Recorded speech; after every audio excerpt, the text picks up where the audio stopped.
زیاد سے کہا تھا حسین سے میری بیعت لینا، یہ کہا تھا، ضرور کہا تھا، مگر یہ ہرگز نہیں کہا تھا حسین کو شہید کر۔ تو یزید کو بچانے کے پیچھے جو لوگ لگے ہوئے ہیں، خدا کی قسم میرا ان سے ایک سوال ہے کہ کربلا میں اگر آقا حسین اور یزید دونوں آمنے سامنے تھے تو یقیناً جو آج یزید کا سپورٹ کر رہے ہیں، جو تنظیم، جو جماعت، جو مسلک، جو فرقے، کل وہ بھی نبی کے بچے کے خلاف ہی کربلا میں ہوتے۔ جو آج یزید کا سپورٹ کر رہے ہیں، کل وہ اگر کربلا میں ہوتے تو آقا حسین کے قتل میں شامل ہوتے، ان کے بچیوں کے گھر جلانے میں شامل ہوتے، ان کی اولادوں کو لوٹنے میں شامل ہوتے، سیدہ زینب کو ننگے سر چلانے میں شامل ہوتے۔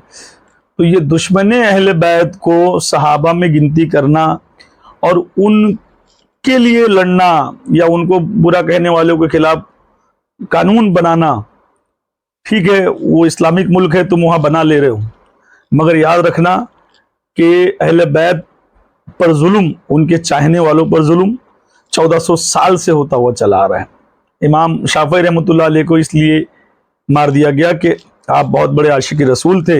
امام احمد کے اوپر جو کچھ ہوا وہ عاشق رسول ہونے کی وجہ سے ہوا۔ امام اعظم ابو حنیفہ کا آخری کا جو 2 سال نکلا امام جعفر صادق علیہ السلام کے قدموں میں نکلا، ان کی جوتیاں چپل صاف کرتے ہوئے نکلا۔ تو تمام لوگوں نے ہم کو یہی سکھایا ہے کہ اہل بیت کا دامن نہیں چھوڑنا ہے، پنجتن پاک کا دامن نہیں چھوڑنا ہے، ان کی محبت کو نہیں چھوڑنا ہے، ان کی مودت کو نہیں چھوڑنا ہے۔ مگر یہ قانون جو اگر اس لیے بن رہا ہے کہ تم کو یزید یا اس کا خاندان یا کربلا میں جو آقا حسین کو قتل کرنے والے تھے، جو مولا علی علیہ السلام کو گالیاں دینے دلوانے والے لوگ تھے، جنہوں نے بھی اہل بیت علیہ السلام کو جہاں بھی تکلیف دی ہے، تم ان کے سپورٹ میں اگر یہ قانون بنا رہے ہو تو یاد رکھنا کہ تمہارا قانون تمہارے پاس رہ جائے گا۔ خدا کا بھی ایک قانون ہے جو ہمیشہ کے لیے اہل بیت کے ساتھ تھا، قیامت تک اہل بیت کے ساتھ رہے گا۔ یزید لاکھوں کا لشکر لے کر میرے حسین کو نہیں جھکا سکا، ہے نا۔ لوگوں نے ہر زمانے میں کوشش کی، نام علی رکھنے پر تکلیف ہوئی، نام حسین رکھنے پر تکلیف ہوئی، علی والوں کو ہر جگہ تکلیف دی گئی، مگر مصر نے تخت دار پر چڑھ کر علی علی کیا۔ تو خدا کی قسم تم اہل بیت کی محبت کرنے والوں کے لیے اگر یہ قانون بنا رہے ہو، یہ نیا زمانہ ہے، اس میں نئی ٹرم ہے نیم رافضی، نہ پہلے سنی نہ اس سے پہلے سنی، اب سن رہے ہیں۔ کون کہ جو آل بیت اطہار کا ذکر تھوڑا کھل کے کر دے، کیا کر دے جی؟ کھل کے کر دے، کہتے ہیں یہ نیم رافضی ہے۔ میں نے کہا جو کھل کے آل بیت کا ذکر نہ کرے ہم تو اسے مومن نہیں سمجھتے۔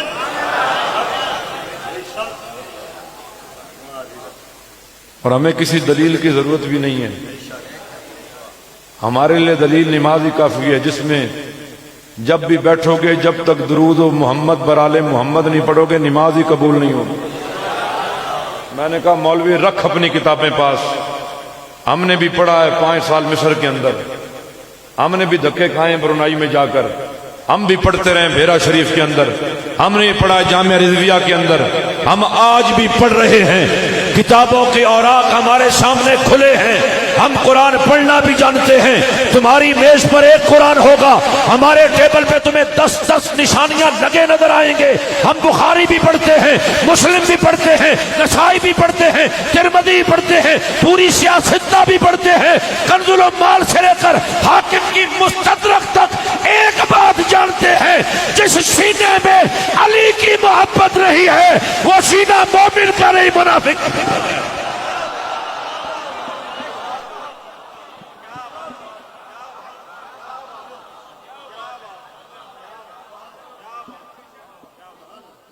کیونکہ آج جو پوری دنیا میں ہر نئی نسل علی علی کر رہی ہے، حسین حسین کر رہی ہے، کیوں؟ کیونکہ انٹرنیٹ کا زمانہ ہے، ساری کتابیں اس پہ اپلوڈ ہیں۔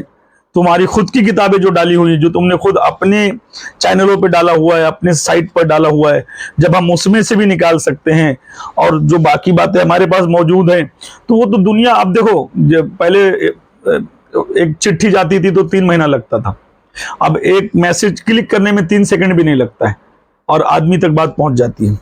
تو ہر کوئی اب مطلب کہ کولو کا بیل نہیں ہو گیا ہے، اب کوئی ایسا بکرا نہیں جس کو ڈنڈی سے مار کر تم کہیں بھی لے کے چلے جاؤ گے.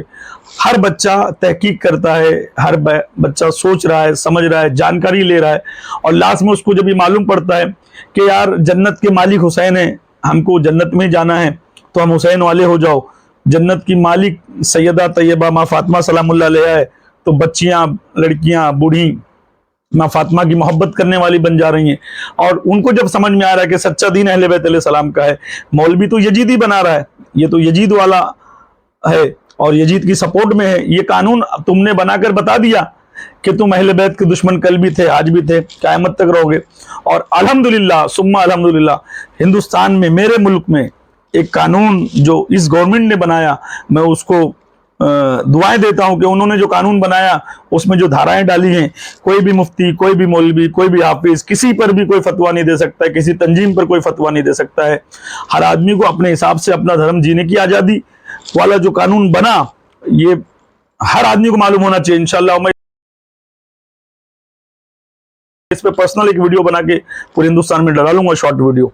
تو تم چاہے جتنا اہل بیت پہ پابندی لگا لو, ان کی محبت پہ پابندی لگا لو, مفتی حنیف قریشی پر تم نے پہلا پرچہ کاٹ دیا, اور جس نے بولا بھی کہ بھائی میرے منہ سے غلطی سے نکلا, بعد میں اس نے توبہ کیا, اس کے باوجود تم لوگوں نے اس پہ کیس کروا دیا.